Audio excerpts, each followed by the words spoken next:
आणि याच्यामध्ये हे ॲफिडेव्हिट मला दिली आहे, प्रतिज्ञापत्र दिलेलं आहे. त्यामध्ये त्यांनी म्हटलं आहे, संजय कदम, अनिल परब यांनी प्रेम नगरच्या प्रोजेक्टमधून भरपूर कोट्यावधी रुपयाचे कमावले. मी व माझ्यासारखे अनेक लोक देशद्रोहीला लागले.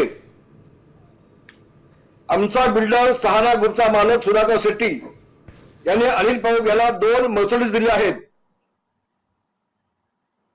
संजय कदम यांनी बिल्डरच्या पैशाने स्थानिक पदाधिकाऱ्यांच्या नवीन कोगा बुलेट बाईक वाटल्या.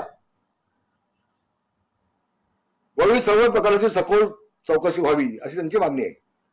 हे तर तुम्ही वाटल्यास एक घ्या, थोड्या वेळासाठी फोटो काढून घ्या, वाचून घ्या. हे माझं म्हणणं आहे. हे तिथल्या व्यवस्थेने ॲफिडेव्हिट दिलेलं आहे. अशी अनेक ॲफिडेव्हिट माझ्या आहेत अनिल परबची, अनेक आहेत. आणि हा मराठी माणसाच्या टाळीवरचं लोणी खातो.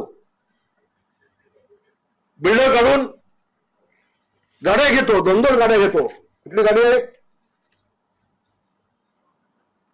मर्सिडीज गाडी, 2 मर्सिडीज गाड्या घेतल्या. त्यातल्या काळ्या रंगाचे आणि कुठल्या कलरचे आहे. आणि हा माझ्यावरती बोलतो.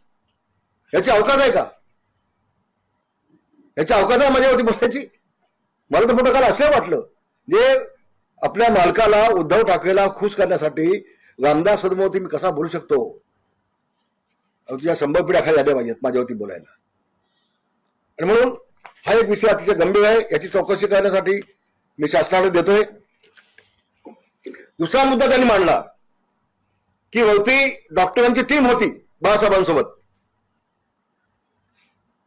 आणि बाळासाहेब गेल्यानंतर शेवटच्या दिवशी हे सगळे डॉक्टर आणि आम्ही नेते, आम्ही सगळे जनतेसमोर गेलो असं त्यांनी म्हटलंय कालच्या प्रेसमध्ये.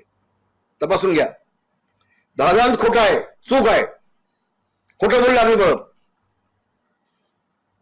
खूप खोटं बोललाय. मी तुम्हाला दाव्याने सांगतो, शेवटचे 2 दिवस बाळासाहेब ज्या खोलीमध्ये वरती दुसऱ्या माळ्यावरती होते तिथे कुणालाही जाण्याचा अधिकार नव्हता, कोणीही जाऊ शकत नव्हतं. हा म्हणतोय असंख्य लोक भेटत होती साहेबांना. चूक आहे. तो दलाली खाऊन बोललाय, तो भाड खाऊन बोललाय वाडकावर. अनिल हा भाड खाऊन बोललाय, काल खोटं बोललाय. महाराष्ट्राच्या जनतेची दिशाभूल केले, फसवलंय. आणि उद्धव ठाकरेला खुश करण्यासाठी हे खोटं बोललाय. त्यांनी म्हटलंय सगळे नेते आणि डॉक्टर गेले होते. अरे जनाची नाही मनाची थोडी ठेव. प्रेस समोर फक्त मी एकटा गेलो होतो, डॉक्टर कोणी नव्हते.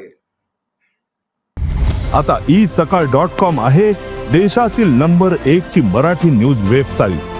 प्रत्येक अपडेटसाठी isakal.com ला नक्की भेट द्या.